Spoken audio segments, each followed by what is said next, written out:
పరిగెత్తువాడను కాను. క్రైస్తవులమైనటువంటి మనము ఒక గురికి కలిగి జీవించాలనేటువంటిది దేవుని ఉద్దేశమై ఉన్నది. క్రైస్తవులమైనటువంటి మనం ఇతరులకు మాదిరికరముగా లోకానికి వెలుగుగా జీవించాలనేటువంటిది దేవుని ఉద్దేశమై ఉన్నది. అతి ఉన్నతమైనటువంటి స్థితిని దేవుడు మనకు అనుగ్రహించినాడు.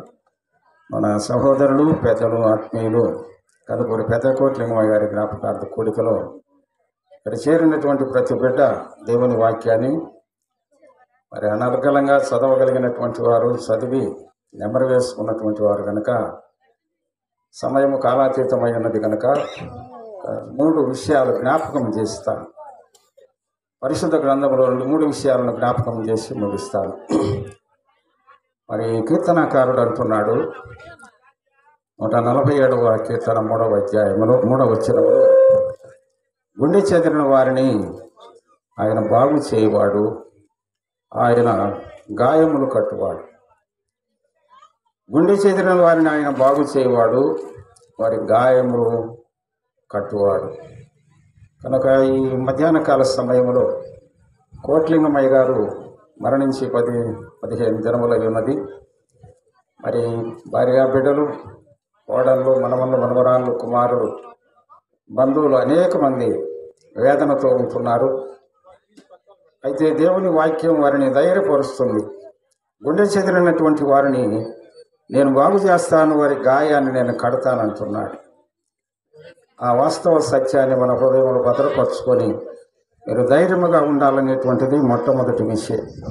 రెండవ విషయాన్ని మనం జ్ఞాపకం చేసుకున్నట్లయితే కీర్తనల గ్రంథం 136:23 వచనములో ఒక మాట వ్రాయబడి ఉన్నది.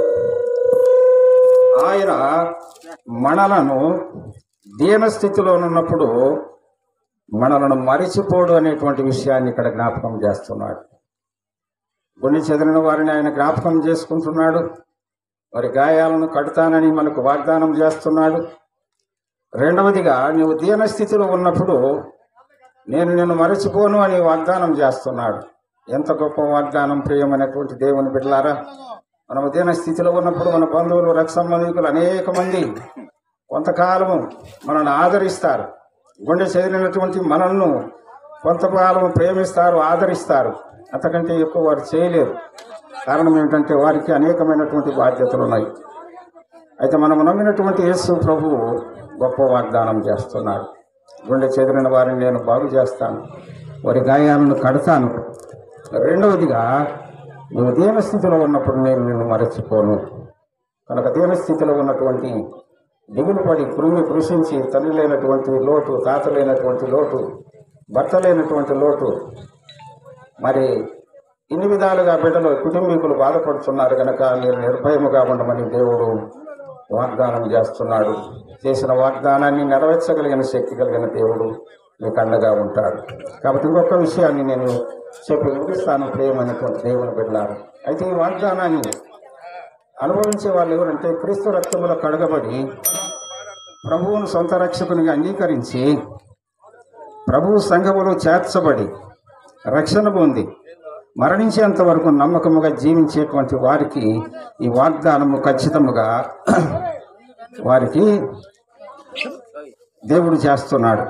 ఈ వాగ్దానాన్ని వారు ఖచ్చితంగా అనుభవిస్తారు. కనుక క్రీస్తు రక్తంలో కడగబడినటువంటి మనము మూడవ విషయం ఏమిటంటే, ఇక్కడ అంటున్నాడు ప్రియమైనటువంటి దేవుని బిడ్డలారా, అపోస్తలుడైనటువంటి పౌలు కొరింథీ సంఘానికి హెచ్చరిక చేస్తున్నాడు. కనుక ఈ దేహంలో నివసించున్నంత కాలం ప్రభువునకు దూరముగా ఉన్నామని ఎరిగిండి ఎల్లప్పుడూ ధైర్యము గలవారమై ఉన్నాము. ఇటు ధైర్యము కలిగి దేహమును విడిచిపెట్టి ప్రభువును నివసించుటకు ఇష్టపడుచున్నాము. కావున దేహముందునను దేహం విడిచినను ఆయనకి ఇష్టమై ఉండాలని మిగులు అపేక్షిస్తున్నాము. ఎందుకనగా తాను జరిగించిన క్రియలు చొప్పున అవి మంచివైనా సరే చెడ్డవైనా సరే దేహంతో జరిగించిన వాటి ఫలమును ప్రతివాడును పొందినట్లు మనమందరం క్రీస్తు న్యాయపీఠం ఎదుట ప్రత్యక్షం కావాలను. కనుక ప్రియమైనటువంటి దేవుని బిడ్డలారా, ఇన్ని వాగ్దానాలను మన కొరకు దేవుడు చేసినాడు. ఆయన చివరిగా మనకేమని ఆజ్ఞాపిస్తున్నాడంటే, ఒకనొక దినమున తీర్పు అనేటువంటిది ఉన్నది. ఆ తీర్పుకు మీరు సిద్ధపడి ఉండాలి. దేనిని బట్టి ఆయన తీర్పు తీరుస్తానంటున్నాడు? నువ్వు చేసే మంచి క్రియలను బట్టి, నువ్వు చేసే చెడు క్రియలను బట్టి త్రాసులో తూకం వేసి ఆయన న్యాయపీఠం ఎదుట నేను నీతిమంతునిగా తీర్చబోతున్నా. కనుక ప్రియమైనటువంటి దేవుని బిడ్డలారా, మొట్టమొదటిగా కుటుంబీకులు తెలుసుకోవలసినటువంటి సత్యం ఏమిటంటే, గుండె చెదరి వేదనతో ఉన్నటువంటి కుటుంబీకులు, ఆయన రక్త సంబంధికులందరూ, మా దేవుడు మమ్మల్ని ధైర్యపరుస్తాడు, మా గాయాన్ని కడతాడు. రెండవదిగా మమ్మల్ని ఒంటరిగా విడిచిపెట్టడు.